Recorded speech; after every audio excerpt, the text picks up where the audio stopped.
Chapter 295, Return of the Sword Emperor, 3. You. What exactly are you? A follower of Hamustra, the assistant writer, asked directly. It's surprising enough that the corner librarian chose someone, but what about that immense aura just now? A skill? How did you learn such a skill? I'm just a newbie who arrived on the 50th floor yesterday. Don't lie. Where on earth is there a newbie like you? Every company is looking for an experienced newbie like me. The assistant writer's face twisted like a sweet potato. I shrugged my shoulders. Let's get out of here first. I've been feeling uneasy since earlier. It seems like some annoying creatures are following us. All right. The assistant writer reluctantly swallowed her words. She wanted to probe further, but given the situation, she held back. The other companions also hurried their steps. Horror. Gruer. Through the hole I had made, monsters started pouring out of the escape route we had just crawled through. A full-fledged chase began. Eek. Run. Hurry. The companions screamed. They seemed unable to shout properly due to exhaustion from running. Perhaps their physical strength had significantly dropped from being imprisoned for so long. That's unfortunate. I clicked my tongue in pity. Come here. I'll help you. How are you going to survive in this harsh world with such stamina? Yes. I didn't wait for a response. Instead, I grabbed one of the followers by the nape. I lifted them up effortlessly. It wasn't difficult. Prolonged imprisonment takes various things away from people. Those who had lost their dignity over a long time weighed less. What? Relax your muscles. Got it? If you tense up, you might get hurt. Keep your mouth shut. Don't bite your tongue. I put more strength into my right arm as I continued to run. Hup. And then, I threw them. Literally. Like an Olympic shot-put athlete. I threw the follower I had picked up with my right hand, wrapped in an aura shield, far ahead. The follower flew. Slowly, in the elongated time. And especially, through the air. Like a flamingo gracefully dancing over a zoo lake. The follower desperately flailed their arms and legs, but, as is often the case in life, there was nothing in the air to grab onto. There was only nitrogen and oxygen. Yeek. And one of the most innovative screams I had ever heard in my life also existed there. I clicked my tongue. I told you to keep your mouth shut. Whoosh. The follower flew gracefully and crash-landed. Some might call it a crash rather than a landing, but in the long run, there isn't much difference between the two. Next, let's go. I grabbed another follower by the nape. It was easy. The followers, dumbfounded, were looking up at the sky, losing themselves in the sight of their comrade flamenco dancing, and had no presence of mind to resist. It's dangerous, so keep your mouth shut. Yes? HNNGH. Eek. The process repeated itself. I selected followers weakened by their imprisonment and threw them one by one. Then, I ran to where they had fallen and picked them up to throw again. PL, please, save us. This is all for your survival. Thanks to me, the followers, despite their lack of strength, were able to move quickly while sitting still. The monsters couldn't catch up with our speed and gradually fell behind. It was like a divinely inspired dribble. The lone seeker of truth is at a loss for words at your behavior. The eye living in the labyrinth realizes you are out of your mind. The incarnation of love and lust now finds you to their taste. These local broadcasts are noisy. Ah, ah. Mic test. Mic test. How far did we run?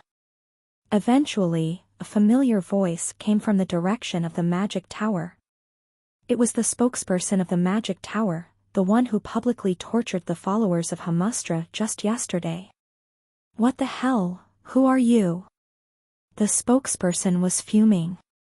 His voice came directly to me through telepathy, pinpointing me exactly. I was also ready to respond via telepathy. Are you deaf? I'm asking, what kind of crazy bastard are you? Good day to you. You must be busy. The weather is nice today. You really are crazy. Talking to himself. Do you even realize who you've messed with? Well, I'm not quite sure since you haven't introduced yourself. Don't you think self-introduction is an important manner in society? Where on earth did this lunatic come from? We are the Magic Tower. Magic Tower. 1,000-year magic. The force that dominates this great monopolized city on the 50th floor. So, the city is called the Monopolized City. Yes. Nice to meet you. Can't you just return those people right now? I'm sorry, but that might be a bit difficult. I saw your broadcast yesterday. It seemed a bit too much. Life is precious even if we live peacefully, so why bother the innocent followers of Hamustra? I felt sorry for them, so I'm helping them escape. My God, you really are a total lunatic. The spokesperson's voice was accompanied by the sound of something being furiously kicked. While appropriately provoking the other party, I continuously sought an escape route, intending to buy as much time as possible. We could easily escape by returning to our tower. But almost certainly, they would catch our trail. I shook my head. The Magic Tower has been a dominant force in this city for over 1,000 years. Even if they take a beating, they will chase to the end for revenge. Of course, the Sword Saint and Black Dragon, which might be fully prepared to repel invasions from other worlds, but it's best to avoid unnecessary battles. Which constellation's lackey are you? I don't care which constellation it is, if I catch you, I'll grind you to dust. I don't serve any constellation. If I must say, I always carry my beloved in my heart. Oh. Just catch that guy and finish him off. Anyone will do, please. That's when it happened. This way. The assistant writer, who had stuck close to me, spoke. While all the other followers had transformed into flamingos, she was the only one who managed to keep up with my pace using her own strength. It's dangerous to flee to whichever world you're from. Not everyone in that world can be as strong as you. I was just thinking the same thing. We have a secret hideout where our comrades are hiding. I'll guide you there. Normally, I shouldn't tell an outsider, but since you received a message from him. The assistant writer murmured. Gray, envelop us. At that moment, the voice of the tower echoed in my mind. A certain skill is affecting you. I tilted my head. I couldn't feel any effect from my senses. However, it seemed different for the observer, as the spokesperson of the Magic Tower immediately became enraged. Damn it! Assistant writer! How dare you resort to such crude tricks? The telepathy changed. Until just now, the telepathy had been hitting me directly, but now it seemed to be coming from the sky, no longer inside my head. I wondered what was happening. It's a skill that hides our aura. The assistant writer explained beside me. The Magic Tower identifies people by their aura to send telepathy. Aura is like a person's fingerprint. Now, for a while, even the constellations won't be able to communicate with us. Ho! Indeed. The constellations, which had been noisily sending messages, suddenly fell silent. In short, the assistant writer had activated a kind of stealth technique. For a moment, I thought I saw something wrong, so I rubbed my eyes. Removing non-existent eye gunk, I focused again, enhancing my vision with aura, and clearly looked at something I had just seen. However, it can't hide physical aspects, thank you. Because you helped us escape this far, I was able to use the skill with peace of mind. It's amazing. Quite a convenient skill. In my opinion, what's really amazing is you. The assistant writer gave a bitter smile. This skill won't last long. Follow me, Mr. Protagonist of this story. I'll take you to our hideout. I'll kill you. The spokesperson's voice raged from behind. As crazy as you are, let's see if you can maintain your nerve once we catch you. Yes. I'll slowly tear your nails and shove them in your eyeballs, and Karamu. I saw everything you were involved in. Hick. The young mage who had been silently following us hiccuped. You'll see what happens to traitors, you know that very well. Ahaha. But you'll soon realize how foolish you were. Because you will set a new record for the worst punishment ever given to traitors. Ugh. Ha. Thud. A loud bang echoed. It sounded like the spokesperson had slammed his hand on a table. You will all receive the worst massacre. No. The worst eternal life. Absolutely. Certainly. 4. We successfully shook off the pursuit. Here. The place the assistant writer led us to was an underground cave. As you know, the 50th floor is eroded by void poison. The land itself emanates a powerful magic aura. The deeper underground we go, the stronger the noise becomes, so the spiders of the magic tower can't accurately track us. It's a natural fortress. As the assistant writer said, the secret hideout extended deep underground. There was no light. Is there only one entrance? I lit the tip of my finger with aura to use as a light. The followers cautiously descended the passage, using my light as a guide. No, there are several. I know 14 exits, and there are probably more than 23 times that which I don't know of. That's impressive. Well, it has to be, so we can each escape separately in case of an invasion. Even the magic tower occasionally invaded this hideout, but the underground cavern was so vast, and there were so many entrances and exits, that it was practically impossible to completely eradicate them. There were gazes observing us from the dark depths of the cave. They're the librarians.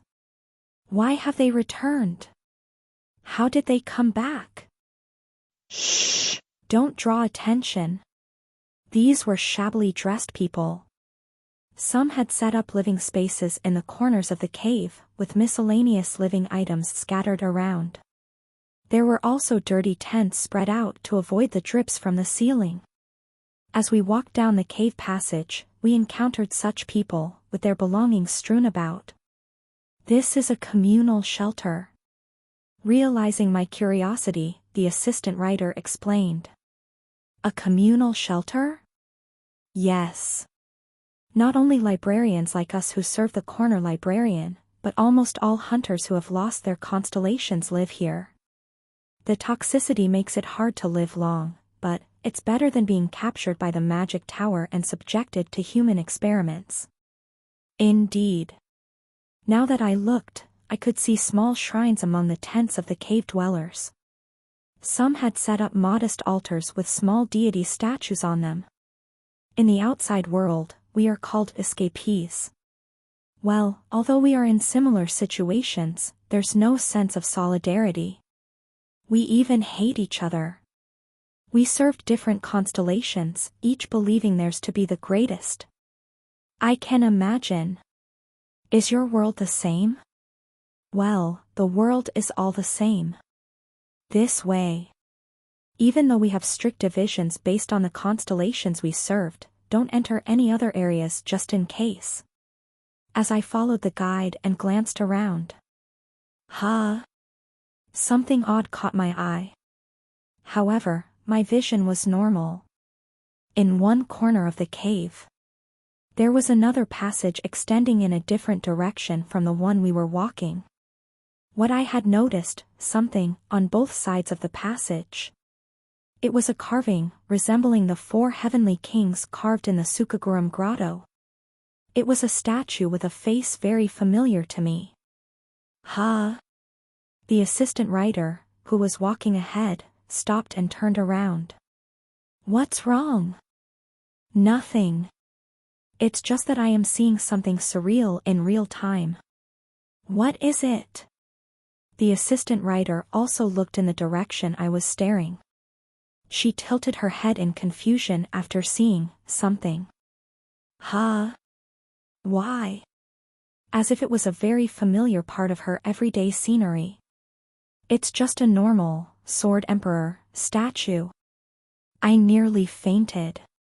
Careful, Mr. Intruder. If the young mage behind me hadn't caught me, I would have fallen right over. Sword Emperor statue? Sword Emperor statue? Why are you acting like this all of a sudden? Why? Why on earth is there a statue of the Sword Emperor carved here? I grabbed the assistant writer's shoulder and shook her. I couldn't help but shake her.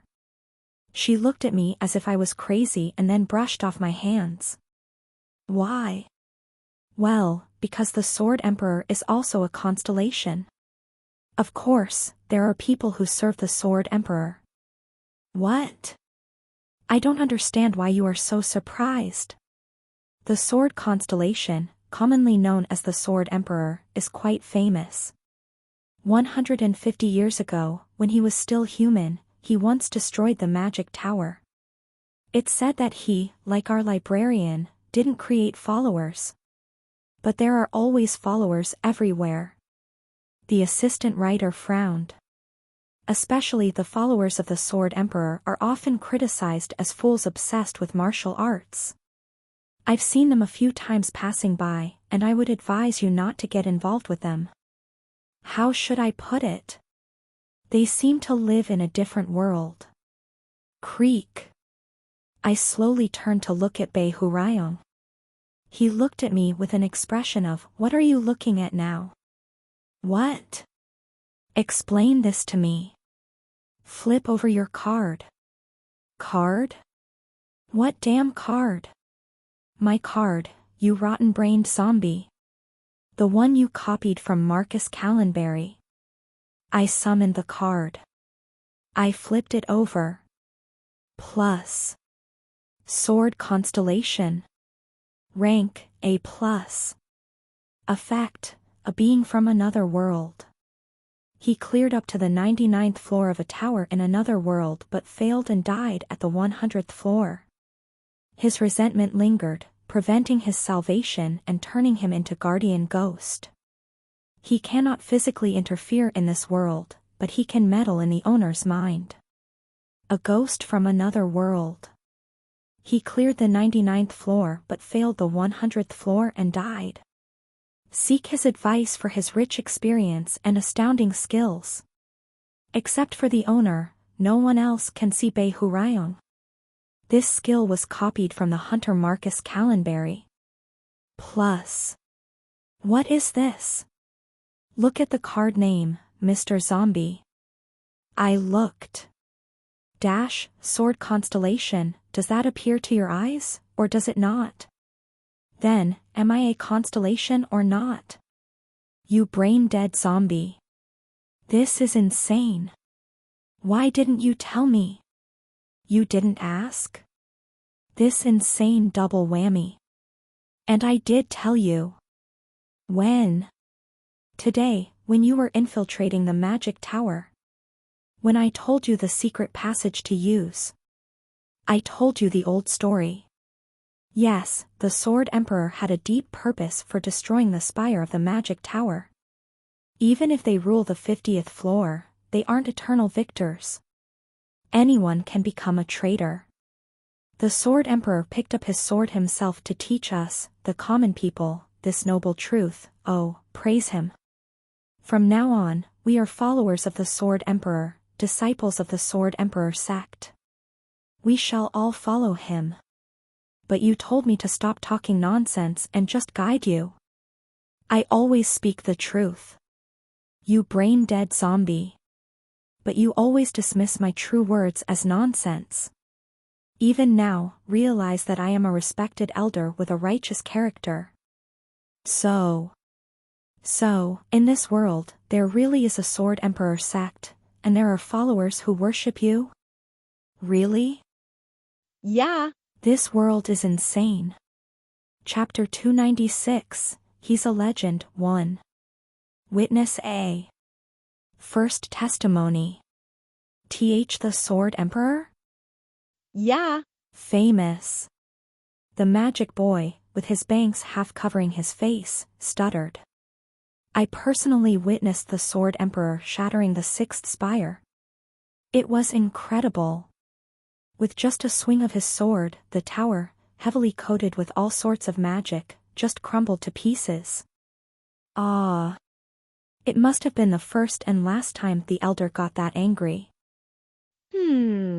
I was really pleased that all those despicable people in the 6th branch died, but as a result, my entire lineage was wiped out, blocking my path to success. In the end, after decades, I was stuck cleaning sewers for 131 years. Witness B. Second testimony. I don't know why you're asking this. The librarian with an irritable look sighed.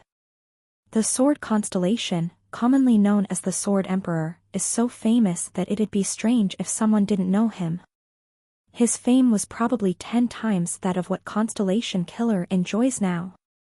Anyway, he was the only one who went beyond the 99th floor. I honestly think he cleared the 100th floor, huh?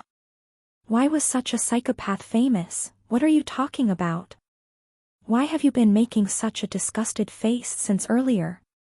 Witness C. Third testimony. I never particularly wanted to become a constellation. The world's biggest troublemaker blabbered. I don't know when it started, but people began to worship me. And somehow, I ended up becoming a constellation? Well, that's a story for later. Anyway. The conclusion is that I am an incredibly great guy. A true savior, you know, zombie. Even if I just stay still, I am revered as a god. Since this testimony from the witness is utterly useless, it is classified as nonsense. This world is rotten. Really, why have you been acting like that since earlier? You two were personally chosen by the Tower Master. It makes sense you're a bit strange. Assistant writer muttered, watching me fall into despair in real time. This is the hideout of the Hamustra believers. A secret base reached after descending into an underground cave for quite a while. There were no decent buildings or furniture. Just some mats spread on the cave floor and a few simple canned goods. But just being here seemed to reassure the believers, as they exclaimed, Thank goodness, thanks to the Mr. Savior, we could return alive from that hell, and so on. Thank you so much. Our lives are all indebted to the Mr. Savior. Ahaha. Don't mention it. Normally, I would have calmly accepted their gratitude. But now, a magnitude 5 earthquake was happening on my face. The Sword Emperor religion. The fact that such a religion existed in this universe had shocked and terrified me to the point of nearly losing my mind. Barely hanging on to my sanity, I spoke up. Then, everyone should return to their own worlds now. The believers glanced at each other at my completely normal remark. Mr. Savior. The thing is, I'm sorry, but we have no world to return to. The assistant writer explained. The magic tower invaded and turned it into a colony. Long ago, there were rebellions, but that's a story from hundreds of years ago. Now, there are only traitors who collaborate with the magic tower to enjoy wealth and honor. Even if we wanted to return, there's no place to go back to. And we don't want to. Huh. I was somewhat surprised. A colony. I had anticipated it to some extent, but it was really possible for a tower to conquer another world's tower. That's why people like us can only stay on the 50th floor. The assistant writer leaned on his forehead and sighed. We can't flee to the lower floors. There are plenty waiting to capture us and offer us to the magic tower. Nor can we move to the higher floors. Why? Can't you just complete the quest and move on to the 51st floor? You really are a newbie who just arrived here. The assistant writer looked at me with eyes full of wonder. Really, you know nothing? Well, it could be that your acting skills are just extraordinary. Until a moment ago, I thought you were a hidden master who had come down to the 50th floor in disguise. What is she talking about? That, intruder, sir. The magic boy spoke from beside me, his face troubled. And the words that came out of the boy's mouth far exceeded my expectations. There has been no hunter who cleared the 50th floor since 150 years ago. What? I mean, specifically, no hunter who isn't affiliated with the magic tower. To clear the 50th floor, you have to be associated with the magic tower or, at least not be its enemy. Really, for 150 years? How is that possible? The magic tower, they are blocking the quest. The magic boy fidgeted with his staff, looking anxious. You must have had a person in charge for each of the stages you've been through so far. A responsible constellation. But beyond the 50th floor, there's no such helpful guide. You have to find a constellation yourself, win their favor, get recognized by them, and then, complete their quest to pass. No. Wait a minute. That's strange. I frowned. Then if the constellations just give out quests, that's it, right? As soon as I reached the 50th floor, I received countless whispers from the constellations, asking to join them in their quests. How can the magic tower monopolize the quests? The magic boy pulled his hood down further. It was almost forgotten amidst the dramatic betrayal, but the boy was also a member of the magic tower. Until just 2 hours ago. Those are just minor quests. The assistant writer answered instead of the magic boy. Kill someone. Help someone. Such quests can be issued any time. And rewards can be given too. But, to compose a quest worthy of the recognition of clearing the 50th floor, you can't bypass the magic tower. You look confused. But, you're also the Humustra's messenger, right? The assistant writer scratched her cheek. First of all, whether you like it or not, the magic tower is the power that rules this 50th floor. You know that, right? Yes. Roughly. Then it should make sense that it's difficult to create a quest that bypasses the mage tower to qualify for clearing the 50th floor, right? It's like a novel that spent 497 pages building up the final boss only to conclude in the last 3 pages with actually, you don't really need to defeat that boss. Yeah. You can just ignore it. That kind of novel would be trash, right? What an apt analogy for an apostle of Humustra. So, even for the constellations, to create a 50th floor conquest quest, they inevitably have to involve a magic tower. The assistant writer spread his fingers. First, get recognized by the magic tower. Serve the magic tower for a long time, or maintain consistent good relations to become a member of the magic tower, or an honorary member of the magic tower. Thus, earn achievements like you have gained solid support from the force ruling this 50th floor. This is the current, regular route. Hunters who climb up this route consistently emerge, maybe 1 or 2 a year. Second, directly confront the magic tower and subdue it. This corresponds to the irregular route.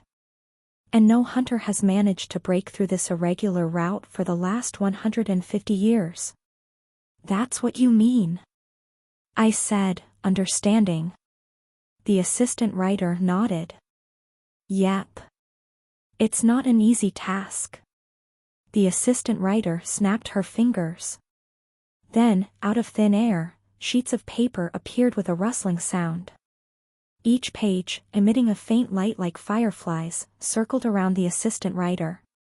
These pages are my skill. Rejected contest entries. It's not a name I came up with. Don't look at me like that. I'll pluck out your eyes. There she goes with her feisty personality.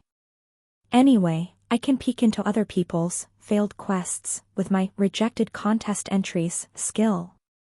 And all these are traces of those who tried and failed to clear the 50th floor through that irregular route. Rustle. The torn pages fluttered as if they had wings. I grabbed and looked at one of the closest sheets. Plus. Liberation War of the Monopolized City. Constellation, the Warhorse of the Eternal Plains. Difficulty, SSS. Mission Objective, Warriors. The moment of uprising has finally come. For the past 20 years, the demons of the Magic Tower have oppressively ruled over the monopolized city. It's said the Sword Emperor has vanished, but why would there be only one hero in this world? Now is the time for you to wield the sword. Rise up. Fight back. Topple all 5 fingers of the Magic Tower, rescue the constellations groaning under their grip, and walk proudly beyond the monopolized city. Result, failure. Reason for rejection, decisive defeat of the coalition forces. Most of the higher-ups of the Warhorse of the Eternal Plains slaughtered. Subsequently, the constellation publicly acknowledged the quest's failure. A humiliating ceasefire was agreed upon, not issuing any quests targeting the Magic Tower for the next 100 years. Plus. Pluck. I caught another piece of paper. Plus. Love saves the world. Constellation, the incarnation of love and lust. Difficulty, SSS. Mission Objective, are you at peace, dear lovers? I am at peace. But not everyone in the monopolized city is. Drum roll. That person is the ruler of the Magic Tower, the Tower Master, the Elder. Surprise! It's said that the Elder hasn't opened their heart to anyone else in 1,000 years. Being human, wouldn't the Elder feel loneliness? Curious, I firmly believe that beneath that frozen wasteland, there must be a most beautiful flower blooming. Anyone is fine. Show the Elder the charm of love, the beauty of the world. It's an incredibly difficult task, but our wonderful lovers can do it, right? Thumbs up. Result, failure. Reason for rejection, all followers of the incarnation of love and lust, who approached the Elder of the Magic Tower were executed.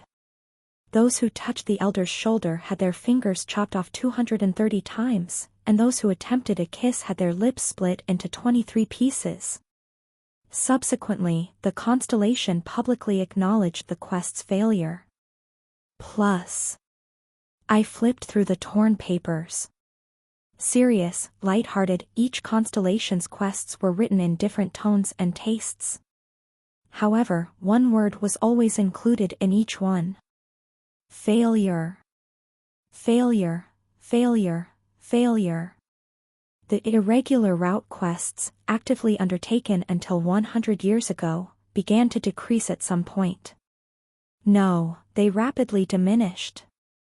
Eventually updating once every 10 years, then every 20 years. And then they vanished. The last irregular route quest was issued 31 years ago. The assistant writer snapped his fingers. Like a lie, the fluttering sheets in the air disappeared.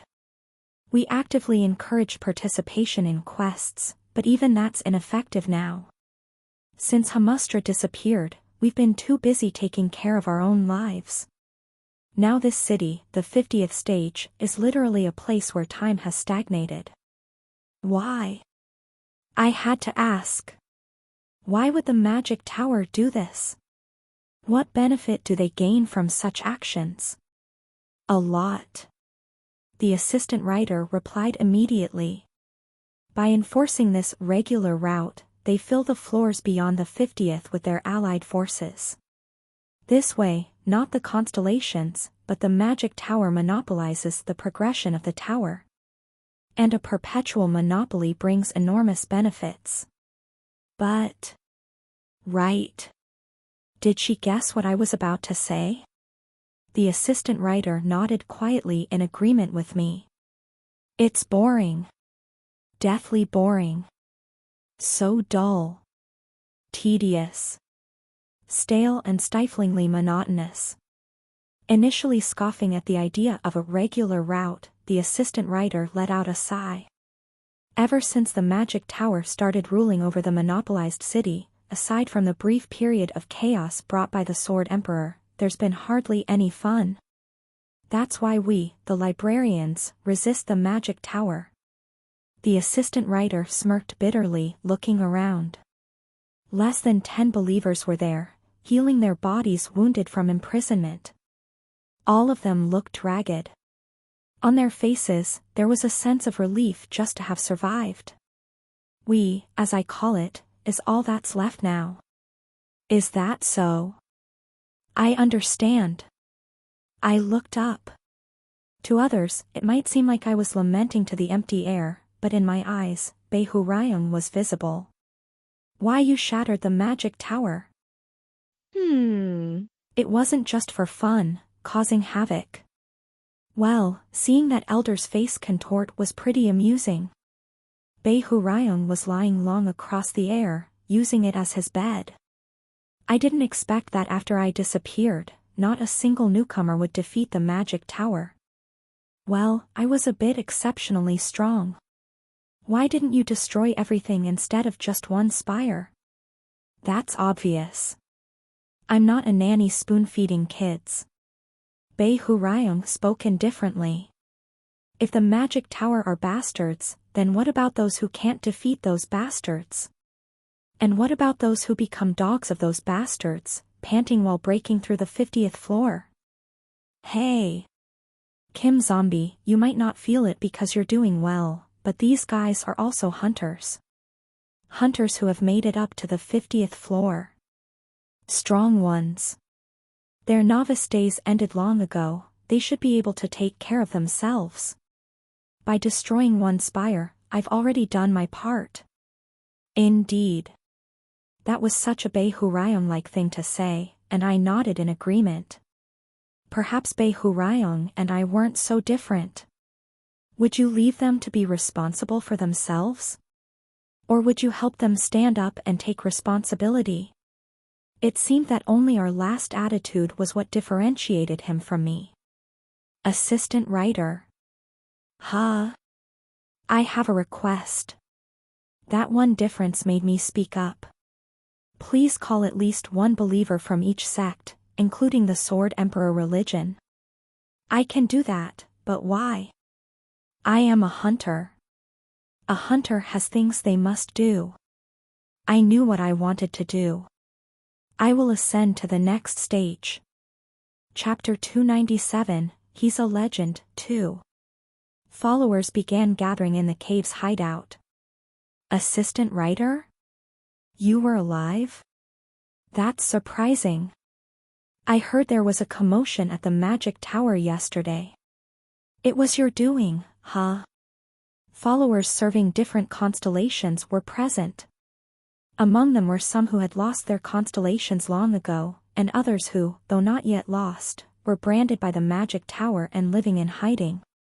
They were, so to speak, the non-mainstream of the 50th floor. I heard a decree of extermination has been issued by the Magic Tower. Wow! That's amazing!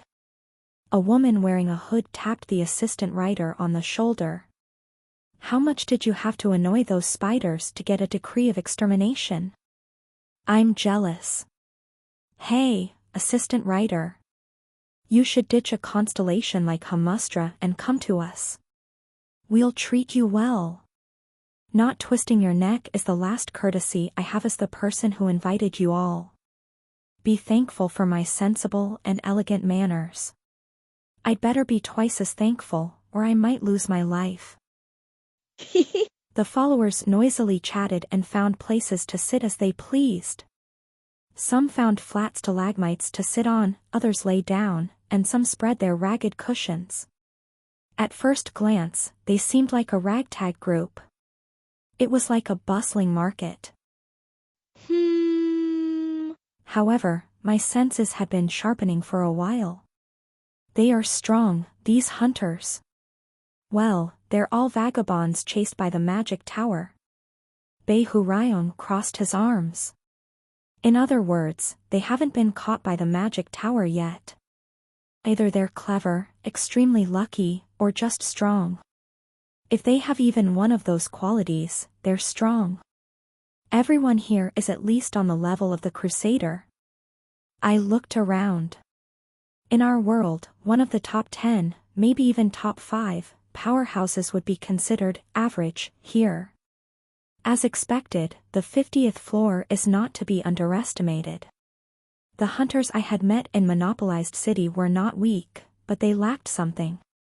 At best, they knew the basics of aura? Not bad. But the followers gathered before me now were different. There's also an uninvited guest hiding among us. I glanced towards the darker part of the cave. There was a hunter quietly observing us while concealing their presence. Truly, a lineup worthy of the 50th floor's reputation. First of all, thanks to everyone who gathered here today, even without money for food. The assistant writer stood up. She walked to the center of the gathering. The followers looked at her, some focusing, others pretending to be disinterested. There are people here I haven't seen in 10 years. And some I will never see again. Hey, writer lady. The woman who had tapped the assistant writer's shoulder raised her hand. She was chewing on something. Sorry to interrupt your warm welcome, but... What is it? I've been feeling very uncomfortable since a while ago. And I'm probably not the only one. Don't get me wrong. It's not about not having chairs or cushions for us. We know you can't afford them. The woman turned her gaze with a smile. Directly towards me. That guy. What's with him? My guts are churning right now. The rat tail I ate yesterday feels like it's coming back up my throat. Writer lady. Imagine being invited to a friend's house only to find they keep a penguin at home. And without even a metal cage. Can you swallow your food? Contrary to her words, the hunter's eyes weren't smiling. The noisy atmosphere quieted down. I realized it. The reason the followers weren't focusing on the assistant writer wasn't due to their rudeness. The hunters were actually paying attention to me. Just as I was surprised by their capabilities, they too had detected me. Right. I was just about to introduce you. The assistant writer sighed. Let me introduce him. This person is... Hello. Nice to meet you for the first time. I stood up from my seat. As soon as I moved, some followers reached for their waists, ready to draw their weapons at any moment. It couldn't be helped. We were strangers. To convey friendliness to the people as much as possible, I broadly smiled.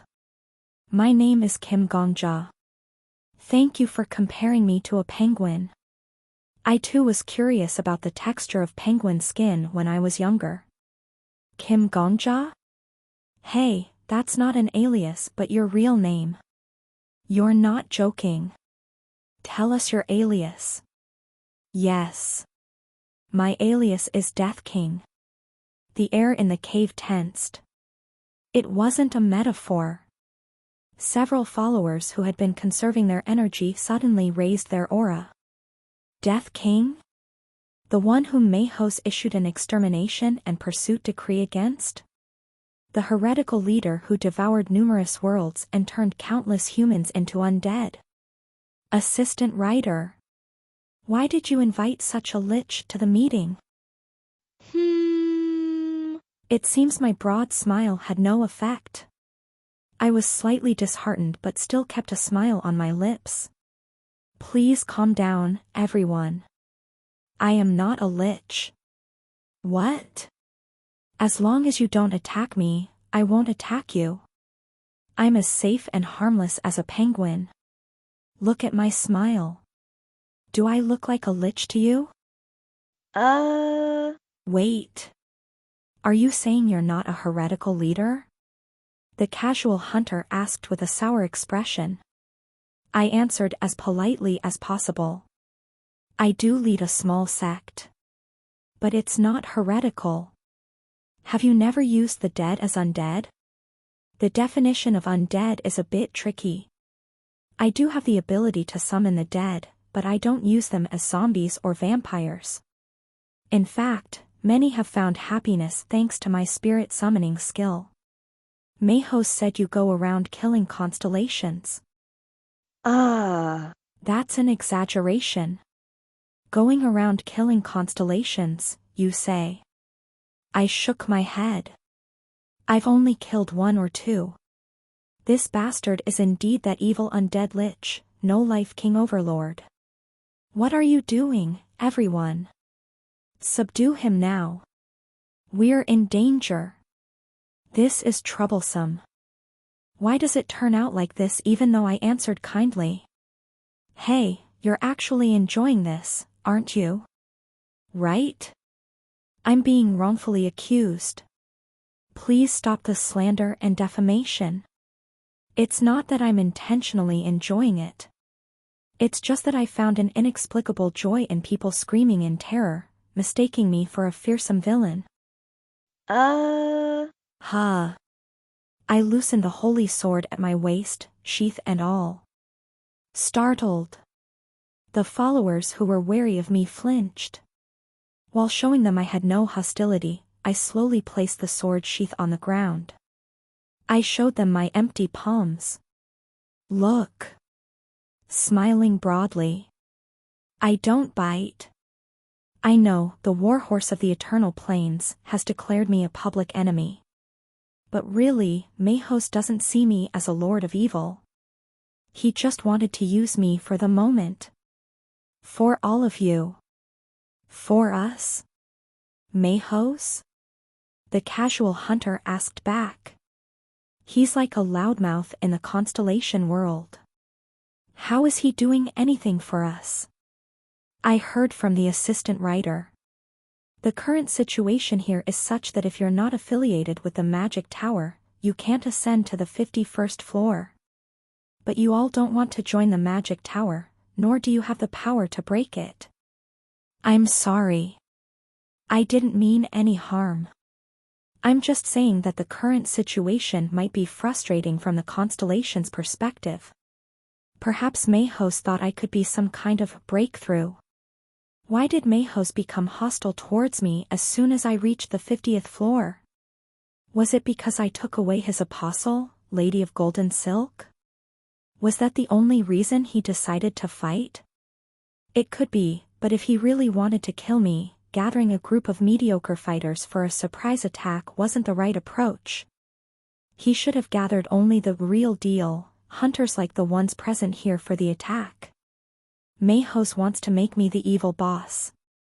To replace the magic tower, that is. I said that with conviction. Indeed. The casual hunter closed her eyes. She. Ed and looked at me with narrowed eyes. Turn you into a new boss, and then subdue you. Yeah, That makes sense. Like the Constellation Killer, basically making you a seasonal event boss.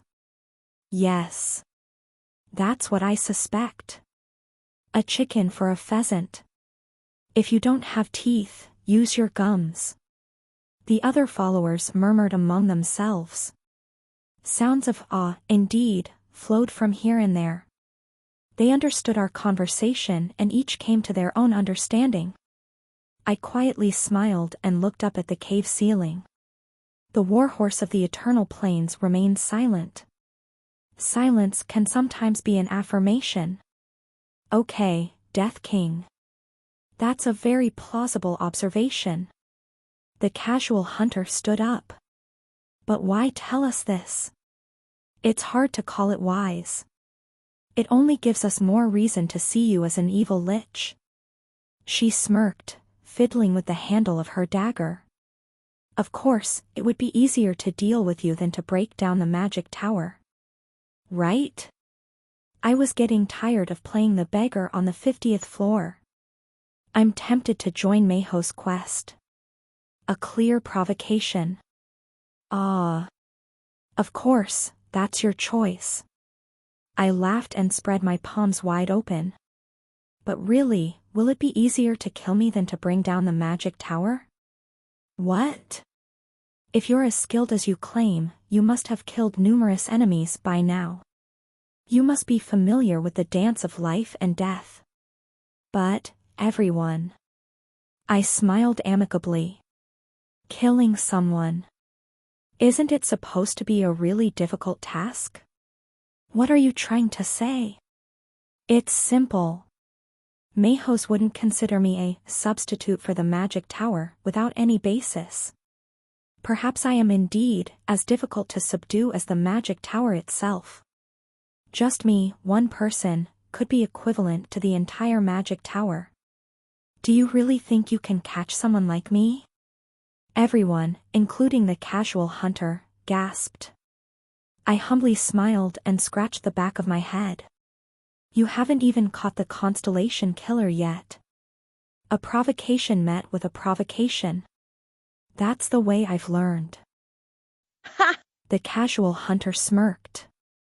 That's a good point. Let's see if you're really on the level of the Constellation Killer, ...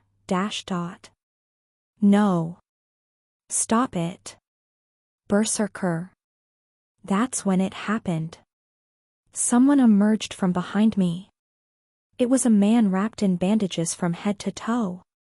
There was no sound of footsteps or breathing, only his voice flowed out without any trace. The followers seemed surprised, noticing his presence only now. The casual hunter, who was about to draw her dagger, furrowed her brows. Paparazzo? What's this? How long have you been hiding like a cockroach? Before you all arrived. The bandaged hunter murmured. It seems my skills haven't rusted yet. I'm pleased. None of you detected me. Ha! Of course. Who could find you when you're seriously hiding? That man did. The bandaged hunter, Paparazzo, pointed at me. A glimpse of his hand showed, but from his fingernails to the back of his hand, it was all wrapped in bandages. He's been aware and cautious of me since earlier. I also got competitive. While you all were talking, I was constantly watching for an opening to strike at that man. I even felt the urge to really sever his neck if the opportunity arose. But even when he laid down his sword, I couldn't find a single opening. That means... It means he's stronger than us. Clearly. The casual hunter, Berserker, gritted her teeth. You mean he's really at the level of the magic tower? Hey, don't exaggerate. I don't know his exact level. But it's clear he's a cut above us. I don't have the hobby of risking my life against someone stronger than me. I believe you feel the same. Berserker gave me another piercing look. I could feel her eyes scanning me from head to toe. Eyes filled with murderous intent, burning with competitiveness, and above all, suppressing her pride. Right. That's the kind of gaze I like. It's okay. I smiled broadly. I won't kill you. For some reason, Berserker clenched her fist at my reassurance. She exhaled deeply, huffing and puffing, then slowly withdrew her hand from the dagger. Oh. Isn't she attacking? A bit disappointing. I was looking forward to seeing what kind of martial arts a 50th floor powerhouse would display. Bei Hurayong chuckled at my disappointment. You rascal. Making a noisy entrance to your initiation. Thanks to one person's intrusion, we avoided an immediate crisis. However, the atmosphere in the cave did not change. In fact, it became even more tense. The followers, who had been relaxed until now, started to clearly guard against me after hearing the conversation between Berserker and Paparazzo.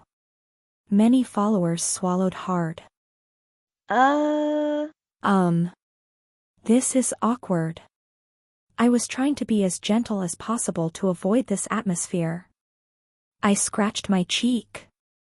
Not everything in life can be solved with words and smiles. It's important to think positively. Well. It's fortunate that it didn't end in a brawl. That's a good start. The reason I asked the assistant writer to invite you all is simple. It's difficult for me to bring down the magic tower alone. I could summon my forces, but that wouldn't mean much. It would just be the second coming of the Sword Emperor. What do you mean by that? Just showing a winning stance isn't enough. I clapped my hands. I'm more interested in all of you winning than just me winning. What? Assistant writer. I turned to the assistant writer. You said it yourself. You're not the protagonist of this story. The assistant writer remained silent. Again, silence can convey determination, and I understood various things from it. She wouldn't have said that just for self-deprecation. Her words carried that much weight. But why does it have to be that way? It's not just a message for the assistant writer. I looked around at the followers again. And said, contact the forgotten constellations of this 50th floor. Those whose power has weakened and might lose their position. You are followers of such constellations, so I believe you have the means to communicate. The followers looked at me suspiciously. Even though I hadn't done anything yet. I felt the terrible power of prejudice but still smiled brightly without being discouraged. Gather everyone's quests. I will unify them and help you all reach the 51st floor. The hall fell silent. Behind me, the assistant writer muttered softly. Hey! Haven't you heard that your smile is suspicious? If you keep smiling like that and talking, anyone would think you're a heartless bastard, only interested in power, treating human lives like flies. That's a bit harsh. Raviel likes my smile, you know. Chapter 298, He's a Legend, 3. The man had disheveled hair and dark circles under his eyes. He looked at me with eyes devoid of any emotion. Nice to meet you. I am a body that has received the flag from the Warhorse of the Eternal Plains. I am his apostle. The man said. Pleased to meet you. I am the Death King. I know. Normally, I would have no business meeting you. Never. But assistant writer, Berserker, and Paparazzo asked me to. The man with black hair looked around. In a deep underground cave. Hunters who had listened to my request and summoned the Apostle of Mahos were standing at a distance. They glanced at us with expressions wondering if they had done the right thing by listening to me. It's rare for 3 people to ask for something at once. I like rare events. Thank you for accepting the invitation. Don't mention it. The Apostle of Mahos curved the corners of his mouth. I should be the one thanking you. After this conversation, I will capture you. For the first time in a long while, I will be able to pleasantly complete a quest bestowed by Mahos. So? Why did you want to see me? I welcome surrender at any time. I smiled. To understand you all. 4. What? Understand? The short girl frowned, her blonde hair tied in buns on either side of her head. They looked so warm to touch, even in the cold of winter, but there was no need to. The girl's voice was always filled with anger, as if it had an engine. She was the apostle of the incarnation of love and lust, Babbitt. Yes. I want to deeply understand the constellations you serve. You're funny. It's laughable to think a person can understand another person, let alone aim to understand a constellation. I wouldn't have come to this smelly cave if assistant writer hadn't asked. Just as the apostle of Babbitt was about to retort, she narrowed her eyebrows. She gestured with her hand as if to shoo away a mosquito, showing her annoyance. So noisy. Don't talk to me. I'll talk to him myself. It seemed Babbitt was continuously sending messages to the girl. Truly an apostle favored by the constellation. She acted with a familiarity toward the constellation that would be unimaginable for ordinary believers. Geez, really, why would Babbitt like someone like you? I will bring down the magic tower. But it's meaningless if I do it alone.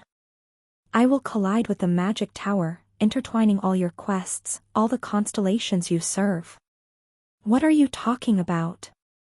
To do that, first, I need to properly understand the nature of the constellations. I looked straight at the apostle of Babbitt. She was draped in a cloak like a noblewoman. She had laid her red cloak on the damp stalagmite to use as a cushion, creating a small territory of her own. As an apostle like you can have a much freer conversation with the constellation. Through you, I want to talk to the constellation. More vividly, more accurately. Deeper. What does Babbitt like? What kind of quests does she prefer? I poured tea for the apostle. Beyond the red tea, like wine, the girl's expression was visible. What is Babbitt like to you as a constellation? The believers of the warhorse of the eternal plains are a kind of army. The man said. An army? Yes. Ordinary believers are soldiers. An apostle like me is a general. We think only of the victory in battle and the spoils of war. To us, every battlefield is just a dungeon. The man sipped his tea. His eyes widened, then he looked down at the teacup. Delicious. The man blinked and then returned to his expressionless state, looking at me. Where did I leave off? Right. Our quest is to clear the dungeon. Only when the magic tower is toppled and our flag is planted, can the quest of us, the believers of Mahos, be considered complete. The man smiled faintly. Did you say you would gather the quests of various constellations and clear them all at once? That's impossible. Death King. Your plan is bold and courageous, but lacks practicality. Why do you think so? Because the constellations are too different from each other. The apostle of Mahos replied with certainty. We must break the magic tower. However, the incarnation of love and lust, Babbitt, for example, would propose a completely different quest. And it would definitely be a quest that cannot coexist with ours. Meet with the apostle of Babbitt. Then you'll understand what I'm saying. How impossible your plan is. We need to target the elders of the magic tower. The apostle of Babbitt spoke up. We, or rather, Lord Babbitt, places utmost importance on the relationships among humans, disregarding everything else to the point of contempt. For us, clearing the 50th floor doesn't mean demolishing the lifeless magic tower structure. It's about winning over the heart of the leader of the magic tower. The mother of all spiders. The heart of the human called an elder is the real condition for clearing it. The girl asserted confidently. But that's impossible. Why is it impossible? The elders of the magic tower have never opened their hearts to anyone. The apostle of Babbitt drank her tea. What? Damn, this is good. She vented her frustration before sighing. Our Lord Babbitt's power is pink romantic comedy. Don't look at me with those eyes. I didn't name it. I'll slap you. Anyway, when pink romantic comedy is deployed, it becomes easier to fall in love. I'll show you as a trial. The girl set down her teacup and brought her hands together, closing her eyes in prayer. Pink light flowed from her hands, covering the ground in a 5-meter radius in a circle. There were no other noticeable strange signs. Okay. However, when the girl opened her eyes again, her face was utterly serious. I'm ready in my heart. Do it. Huh? Do what? I don't know. Just try anything. Stand up or keep talking. Anything works. Once you do something, you'll immediately realize what kind of power this is. Then. I picked up the teapot. The girl's teacup was empty. Just as I was about to tilt the teapot to pour her a second cup. Oops. I stumbled. There was clearly nothing on the ground, no stone to trip over, but for some reason, I misstepped. I quickly tried to secure the teapot safely. However, then my foot tangled a second time. Like an acrobat who failed at tightrope walking, my body wobbled. Whoa. Whoa, whoa. Splash. I ended up falling over with the teapot. And the place I fell was none other than where the apostle of Babbitt was sitting. I looked down at the apostle in a daze. She stared back up at me. That's right. I had fallen over her, inadvertently assuming a push-up position. What sort of physics and mechanics were at play here? As you can see. Unlike me, the apostle of Babbitt showed no signs of panic. She acted as if it was natural, like when you knock over a cup and water spills. Under the influence of Lord Babbitt's power, whatever you do, however you struggle, people can't help but get closer to each other. Whether that's physical distance or psychological distance. Now that I think about it, I seem to have heard about it before. Probably shown by the heretic questioner. That's right. Babbitt is the constellation that turns everything into a love comedy event. For instance, even as you fell just now, you were mindful of the teapot until the very last moment. Thanks to that, I wasn't splashed with hot water. Instead, you ended up soaking yourself with the tea. Drip. Drip. The red tea trickled down my face. My hair was completely wet. The droplets that slid down my chin fell perfectly next to the cheek of the apostle of Babbitt. Now I know that you're a person who considers others. I didn't even want to know that. Got it? I had no intention of getting closer to you, but now we have, both physically and mentally. Wow. Yeah. That's how it is. Moreover, right now, in front of me, there's a man's face drenched in red tea. Statistically, a man's attractiveness increases fourfold when he's wet. There was such a statistic? Annoying. The apostle of Babbitt, irritated, pushed me away. She stood up and dusted off her cloak. See? Now do you understand our constellation? Obsessed with love, that's all. No, it would be cute if it were just an obsession with love. But Lord Babbitt doesn't just like love. Hatred, regret, obsession, possessiveness. Lord Babbitt loves all emotions people have towards others, especially the intense ones. And Lord Babbitt is certain that the person who must be cleared on this 50th floor is the elder of the magic tower. The apostle smiled. Think you can handle it? It was a mocking smile. It seemed less like she was mocking me and more like she was mocking herself, or even the situation itself. When a human lives for over 1,000 years, Death King, you can no longer say, I have lived for 1,000 years. You should say, I have been dying for 1,000 years. The elder of the magic tower is a person who has been dying for that long. Whether it's affection, hatred, obsession, or regret, do you think you can extract even a hint of emotion from that person? Clink. The apostle took out a gold coin from her pocket and placed it on a flat stalagmite. She then passed by me, dragging her cloak. It's for the tea. Keep it. Wait a moment, please. I grabbed her cloak. Grip. The weight of my hand pulled on the cloak. What? Even if it's impossible to obtain the elder's affection, it's possible to draw out hatred.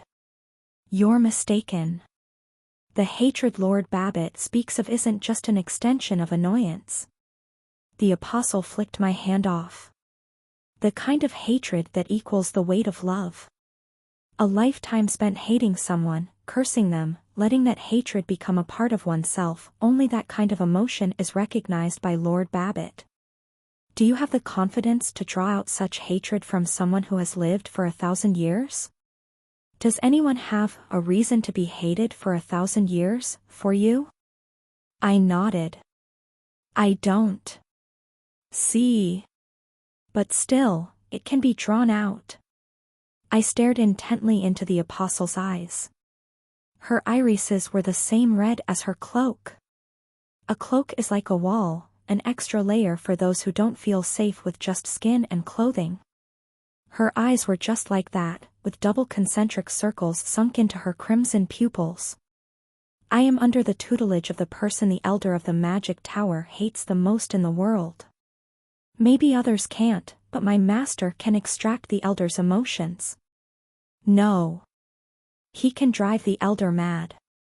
The incarnation of love and lust is listening to your words. Please entrust your quest to me. Share it with me. Alone, it might be impossible, but using my master's name, anything becomes possible. Silence followed. The apostle of Babbitt slowly opened her lips. Who is your master? 7. Sword Emperor. I said. The consistently expressionless face of the apostle of Mahos cracked. He froze, teacup in hand. It was only after the steam rising from the tea thinned out that the man with black hair could utter a short nasal sound. Ha! A man who died 150 years ago. You're talking nonsense. HW is a hunter who ascended to the 99th floor. A legend. Do you really think that person died without leaving any trace? Reincarnated as another human. Roaming as a ghost if needed. Or at least, leaving behind a legacy in the hopes that a successor would emerge one day to carry on his will. There are countless ways. I also have the means to prove that I am the successor of the Sword Emperor. I smiled. Imagine. If I am indeed the successor of the Sword Emperor, then provoking the Elder of the Magic Tower is possible. The Elder will show unprecedented anger towards me, revealing her emotions. I can solve the quest given by the incarnation of love and lust. But that's not all. The emotion the Elder will show towards me is hatred. A bottomless, abyss-like hatred. She will issue a decree to annihilate me and mobilize all the powers of the Magic Tower to wage war. If we win that war, it means that the quest given by the Warhorse of the Eternal Plains can also be achieved simultaneously. The man with black hair bowed his head, lost in thought.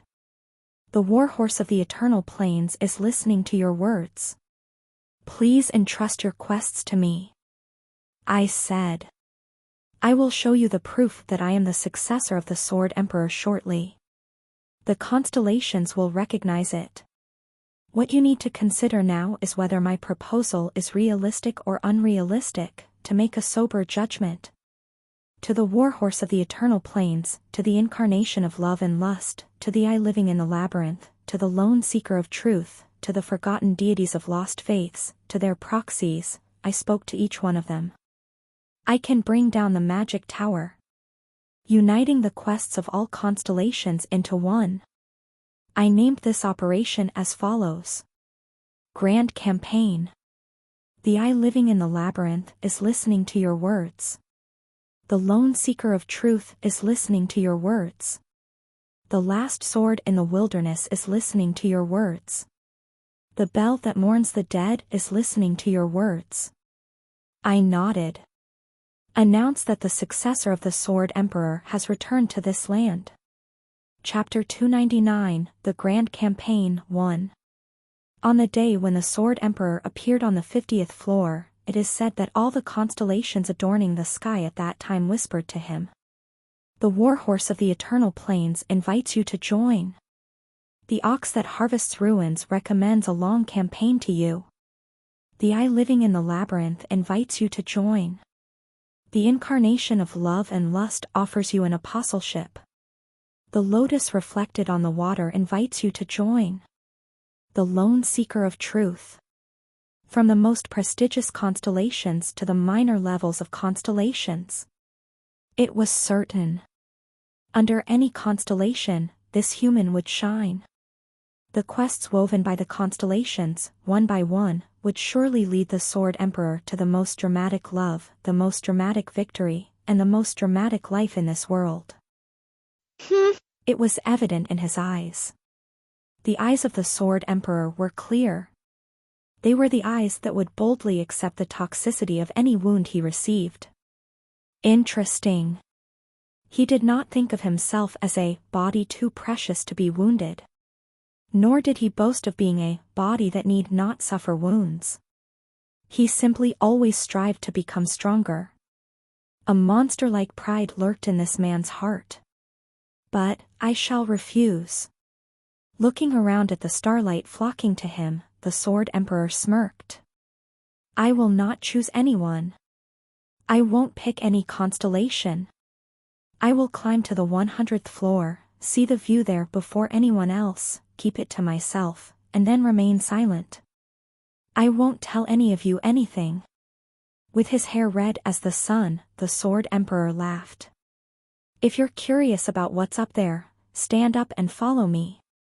Friendship is not about climbing a mountain together. Only those who have climbed the same mountain are entitled to share friendship. The Sword Emperor vanished into the distance, becoming a starlight himself. 99th floor. The place where he fell like a meteor was just one step away from reaching the top. People could not find his remains. It was impossible to ascend to the 99th floor. Even the Sword Emperor's followers, who arrogantly called themselves his devotees, couldn't get close. Was he really dead? Or was he still on the 99th floor? Perhaps he reached the 100th floor and disappeared without a trace. The tower revealed nothing. Only rumors were rampant. There was someone who reached the next highest stage after the Sword Emperor. It was a magician. The only human who had set foot up to the 90th floor. But as soon as the Sword Emperor's presence disappeared, the magician turned away. Idiot. She was the elder of the magic tower. There are many things I realized while climbing the tower, but if I were to choose the most practical realization, it would be this. It's hard to resolve everything in the world just with words. Damn it. Chung. With an unpleasant metallic sound, a spear flew.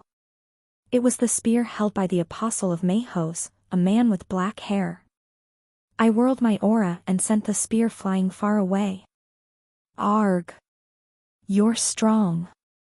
I flexed my shoulder muscles. There was a cramp. Nevertheless, the man tried to retrieve the spear by controlling his aura, but it was difficult to defeat me in a realm purely of aura against aura.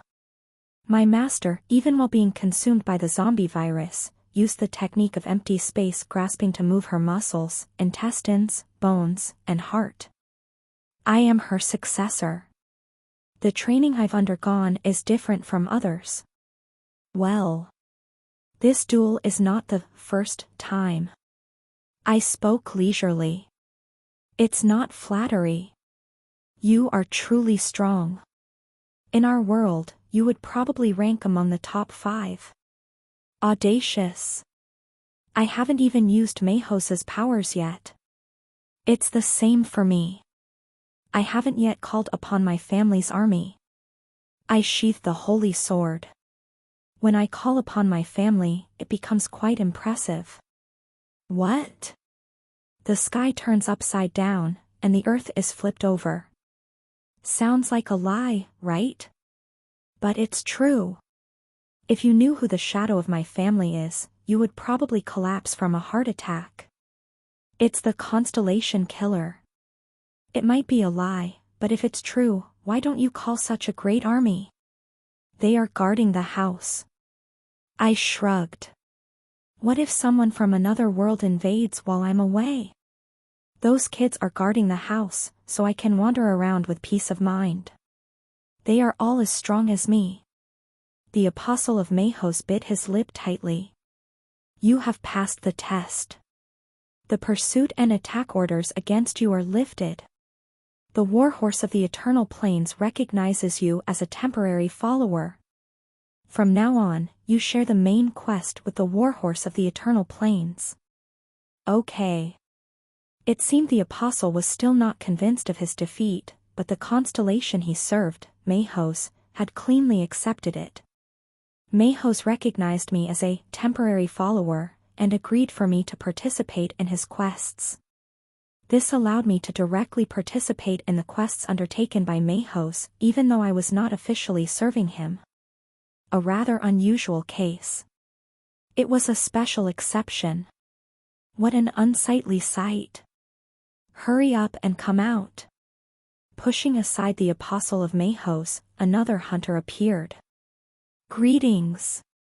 I am one of the apostles of the Eye living in the labyrinth, known as Jester. The hunter, true to her name, was dressed as a jester. Her face was covered in red and white makeup. The heavy makeup hid all her expressions, making it hard to read her emotions.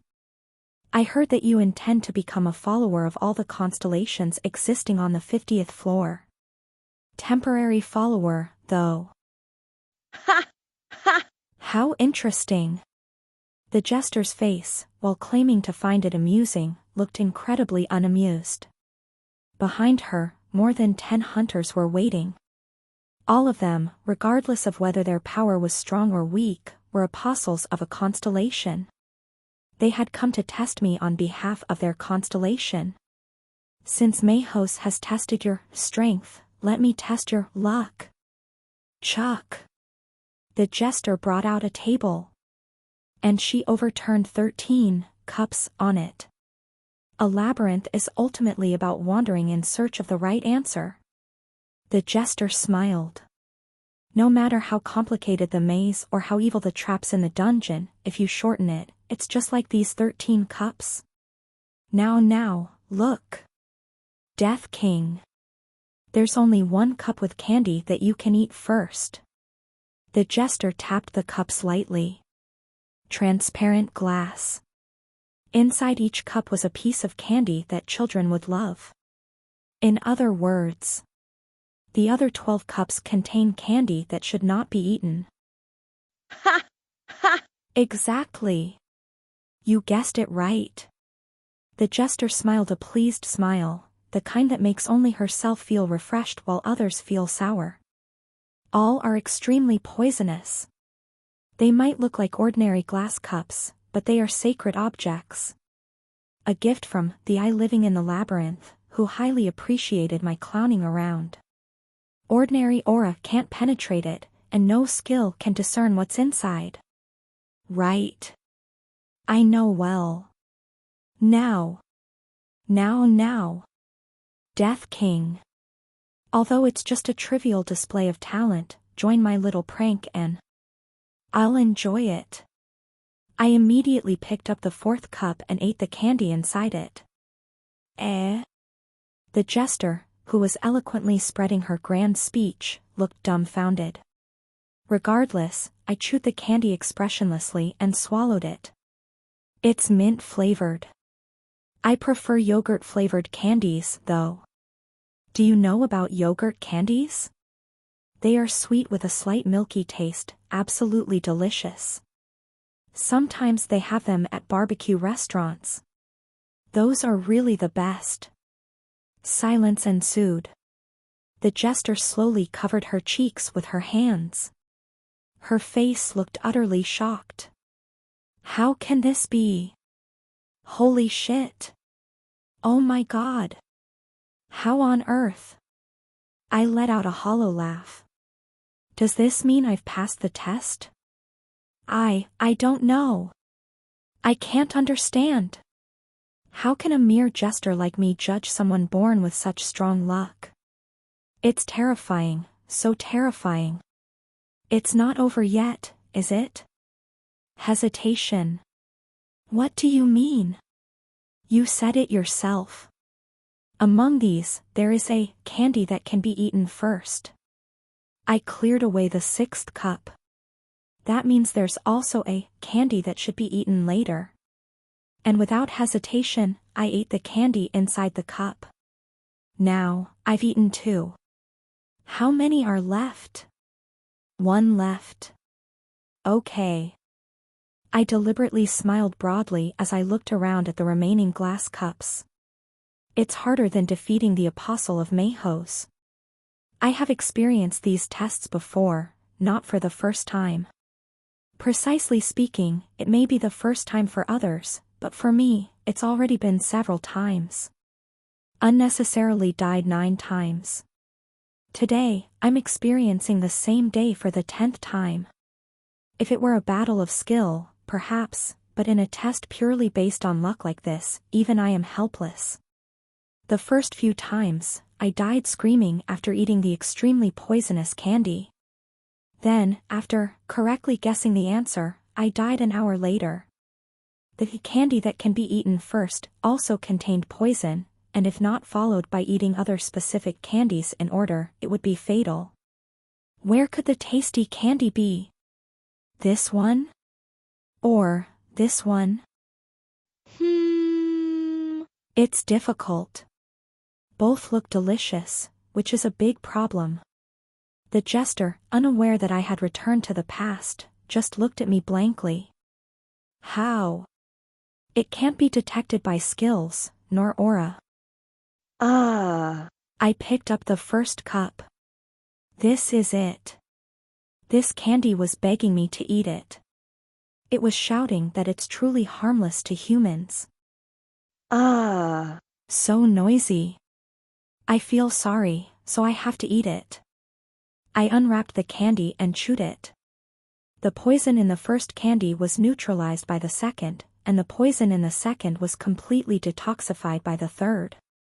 Originally, the jester would have watched me slowly succumb to the poison in agony, exclaiming, Ha! Ha! Ha! "Are you suffering? It must be painful. Now. Quickly choose. Find your own answer. Your own correct answer, with your own hands," as she danced around. Is it over now? But now, having completed the mission in less than a minute, she just stood with her mouth agape. I smiled radiantly. People often tell me I have good luck. You have passed the test. The eye living in the labyrinth recognizes you as a temporary follower. From now on, you share the main quest with the eye living in the labyrinth. That's right. You have passed the test. The lone seeker of truth recognizes you as a temporary follower. From now on, you share the main quest with the lone seeker of truth. Behurayon refused all the constellation's invitations. Steadfastly, nobly, but lonely, he climbed the tower alone. But he failed. You have passed the test. The last sword in the wilderness recognizes you as a temporary follower. From now on, you share the main quest with the last sword in the wilderness. Why he failed, I do not know. One thing is clear, even a hunter as great as Behurayon failed when he tried to climb the tower alone.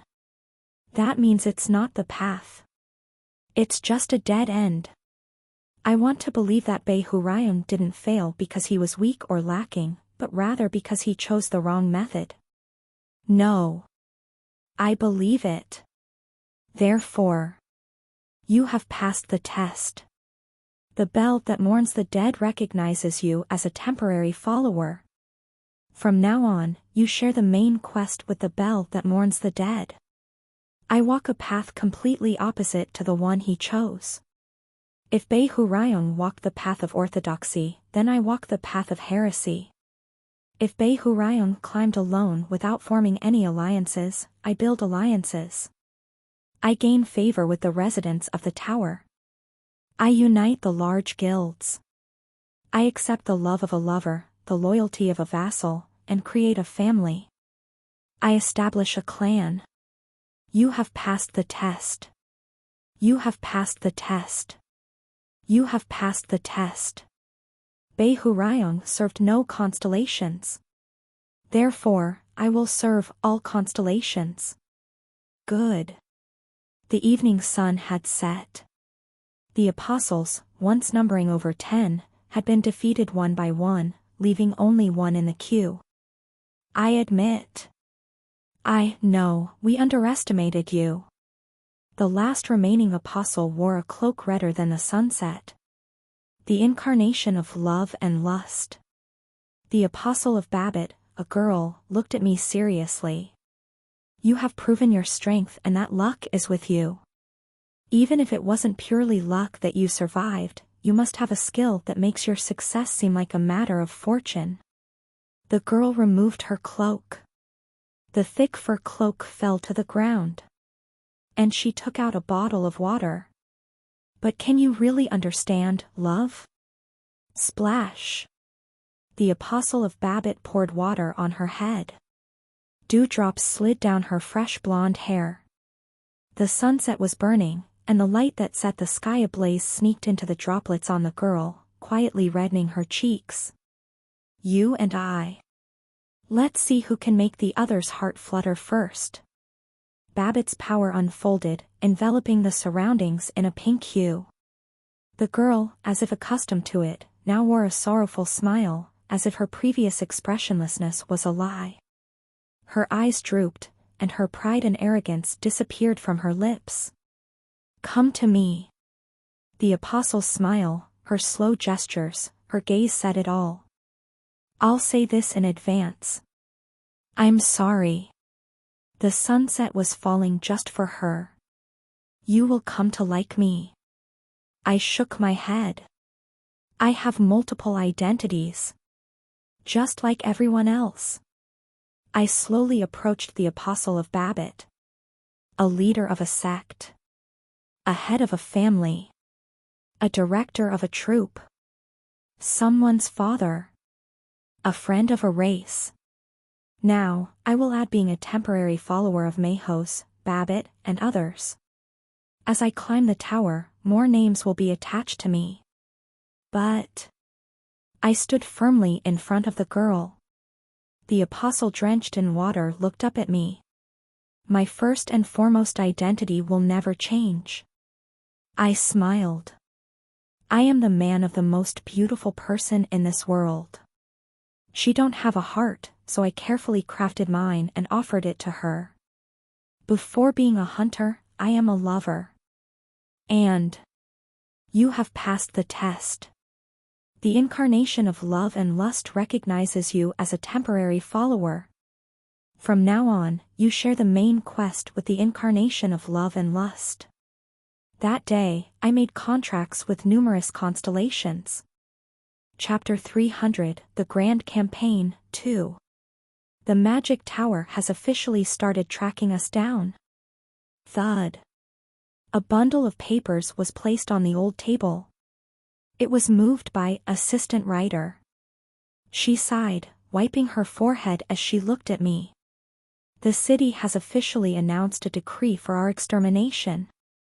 A substantial reward for anyone who captures Hamustra's follower who escaped from prison.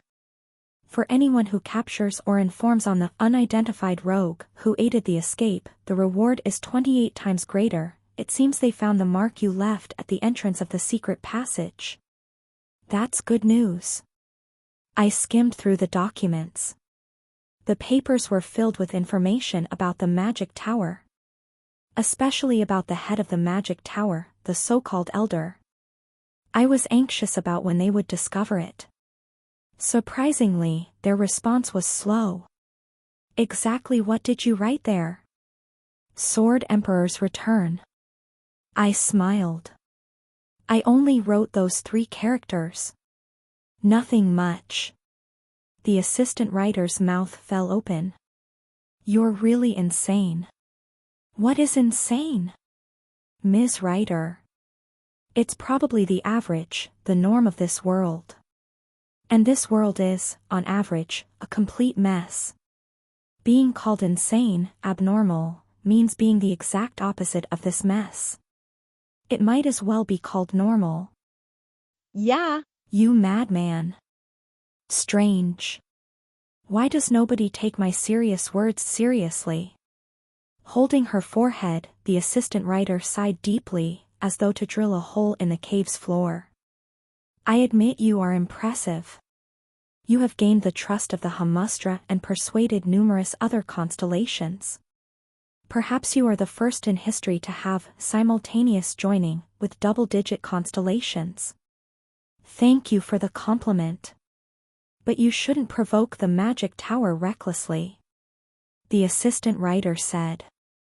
The 2 syllables the Magic Tower hates the most in the universe. That's the Sword Emperor. The Elder of the Magic Tower considers herself to be the exact opposite of the Sword Emperor. In terms of the story, an arch-nemesis. A sworn enemy. I'm aware. I flicked my finger. SSSRRK. Letters appeared before my eyes. A quest window. Although I had received quests dozens of times before, the hologram I was looking at now was different. It looked as if it was handwritten, with the characters shimmering and cute. Plus. Great strategy. Shake the Elder's heart. Constellation, the incarnation of love and lust. Difficulty, SSS. Mission objective, oh my. Someone claiming to be the reincarnation of the Sword Emperor has appeared. His alias is the Death King. A warrior who has just reached the 50th floor is causing a stir. Is he really the Sword Emperor's successor? Or maybe the Sword Emperor himself? Thump. If the Death King really has a connection with the Sword Emperor, oh my. The Elder of the Magic Tower won't sit still. Because he is the one who has driven a stake into her icy heart. Dramatic. Will the Death King rekindle the most sinister spider's heart? If so, what rhythm will that heart's beating indicate? Love? Hatred? Or perhaps bittersweet love? Wink, any rhythm is fine. What Babbitt expects from the Death King is just one thing, the sound of the Elder's heart tearing apart. Shatter the Elder's heart. To all followers serving Babbitt. Support the Death King with all your might. Prove yourselves worthy of stepping beyond the 50th floor. Currently participating in the quest as a temporary follower. Plus. I nodded. That's why I claim to be the successor of the Sword Emperor. Right now, the Magic Tower must be treating me as a highly suspicious person. I casually placed the bundle of papers down. Before the last vote, the lady who walks the mirage, had informed us about the history of the magic tower and its members. However, there was no information about the elder who rules the magic tower. When she was born, why she stopped at the 50th floor, and even why she blocked other hunters from ascending further was unknown. The situation was the same for the hunters residing on the 50th floor. No one knew about the elder of the magic tower. The materials provided by Paparazzo contained plausible speculations and inferences, but no truth. I don't think they really believe the Sword Emperor has returned. Not yet. But there was one truth everyone knew. The elder of the magic tower hates the Sword Emperor. Not yet, you say? Yes. Not yet. Therefore, to shake the elder's heart, one must aptly use the existence of the Sword Emperor. I have information known only to the Sword Emperor and the elder. For example, let's say the words the Sword Emperor said to the elder when he destroyed the spire. Releasing such information would make the elder realize in an instant. Ah, this guy really is the successor of the Sword Emperor. I need to crush this guy as soon as possible. In the past, such an incident happened when I was with Constellation Killer. I used the words left by the Sword Emperor in the past, without missing a single detail. Upon hearing my words, the elder of the magic tower immediately attacked us in a rage. Zombie. Just so you know, I also know a lot of other things that will piss her off. That's really reassuring. Right? Yes. Your integrity is so reassuring. In short, I have several trump cards to draw in the elder. Perhaps only the Sword Saint and I, just the two of us in this world, know these cards. How do you have such information? The assistant writer looked at me with a skeptical gaze. Do you have a skill that reads people's pasts? Or, don't tell me, are you really the successor of the Sword Emperor? That's not important. What matters is that I have the means to provoke the elder. And now, we need to appropriately provoke her. I lightly touched the documents. Appropriately? What do you mean? Simply angering the elder is not enough. The incarnation of love and lust very clearly, explicitly demands in the quest. Overturn the elder from the roots. Therefore, I narrowed my eyes. Step by step. Slowly. I will shake the elder's heart. Could the Sword Emperor really have returned? No. That can't be. The evidence is insufficient. But what if he really has returned? We can't reveal that the Sword Emperor has returned in a flash. It's weak. The impact is weak. The truth, when discovered by oneself rather than handed down from the sky, causes a greater disturbance in a person's heart. Do you understand? Ms. Writer. We need to show the elder directly at the optimal place, at the best moment, that the Sword Emperor has returned. For that, we need a script. The assistant writer spoke softly. She wore the same expression as me. The eyes of a schemer. The gleam seen in someone when they intend to draw another person in, to steal their heart. The same as Hamustra's eyes. What do you want from me? Now we're getting somewhere. First, spread rumors on the city streets. The magic tower hasn't officially acknowledged the return of the Sword Emperor. The elder thinks some madman is impersonating the Sword Emperor to provoke us. But if the story, the rumor, that the Sword Emperor has returned, begins to spread publicly, it'll start to bother her. Even if she doesn't want it to. The assistant writer's eyes sparkled. All right. What's next? 4. Hey, Death King. What's going on? What's the matter? Berserker. You seem flustered. What do you mean? What's the matter? Right now, those Magic Tower folks are going crazy.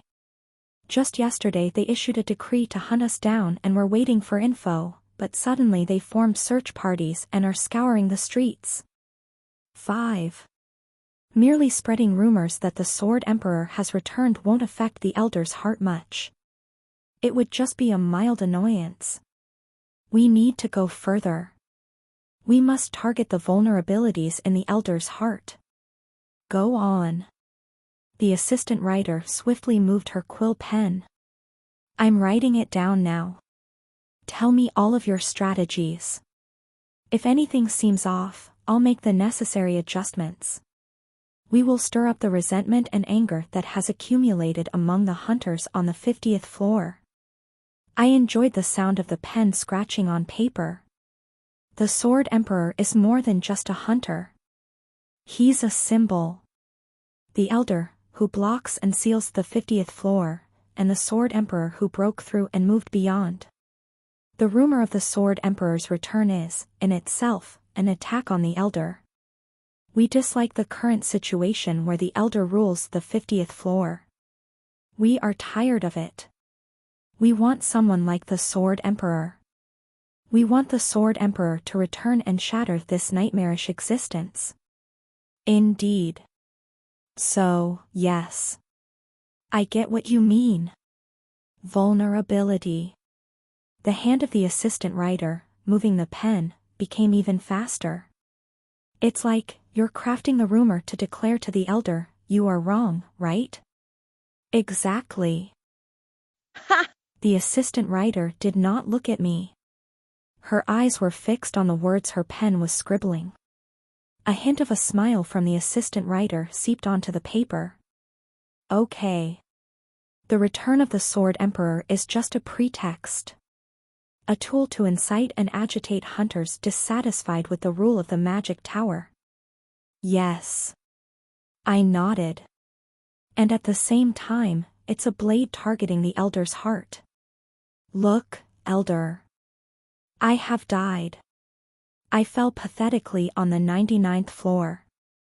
But why do hunters still remember me, long dead? What makes them enthralled by me? Simple. I was right, and you were wrong. The more the city buzzes with the rumor of the Sword Emperor, the more the resentment against the Magic Tower surfaces. You are alive, yet even in death, I am stronger than you. Even as a mere ghost, I am stronger than you are now. If the Elder thinks of the Sword Emperor as just an annoying guy, she won't react much. It's just a rumor. She'll think it will die down on its own. But if the Sword Emperor still occupies a place in the Elder's heart, if she truly detests him to the bone, she will definitely react. Excessively. More than necessary, irritably. How about that? How can you be so sure? Because that's what hatred is. Do you still want to kill me? The Elder will react vehemently. Definitely. 6. Those Magic Tower guys, they've lost their minds. They were always a bit unhinged, but this time it's excessive. Merely mentioning the Sword Emperor's name makes them want to lock everyone up. This is just madness. I mean, it's only a bunch of idle gossip in taverns. Why are they reacting so strongly? Something hit a nerve? At this rate, even those without a clue might start believing that the Sword Emperor really has returned. Even though it's a rumor we spread, this is strange. 7. I've learned something since I came to the 50th floor. What's that? From this stage onwards, we have to win with agitation and fabrication. The incarnation of love and lust issues a quest to its followers. Whether the Sword Emperor has really returned or not, whether the rumors are true or false, that's not important to ordinary hunters. The last sword in the wilderness issues a quest to its followers. They all serve the constellations. The lone seeker of truth issues a quest to its followers. The words of the constellations are the truth, and the contents written in the quest are the reality. If the quest window implies the return of the Sword Emperor, regardless of its truth, the hunters will act under the premise that the Sword Emperor has returned.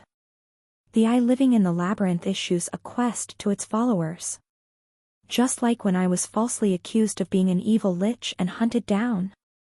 The warhorse of the Eternal Plains issues a quest to its followers. Spread the rumor in the city. When the magic tower aggressively suppresses the hunters, issue quests through the constellations. And make sure each quest hints at the return of the Sword Emperor. Could he really be the successor of the Sword Emperor? Recently, in the monopolized city, rumors are circulating that the Sword Emperor has returned. You might still remember, in the past, when he destroyed the spire. Warriors. Why is the magic tower oppressing you so violently? Perhaps he is the Sword Emperor himself. That will decide the overall trend. The tip of the assistant writer's pen abruptly stopped. She slowly lifted her head and our eyes met. I pulled a handkerchief from my pocket. The soft texture wrapped around my fingertips. A comforting sensation. It was a unique spell that calmed the mind. And then I said, an alliance opposing the magic tower will be formed.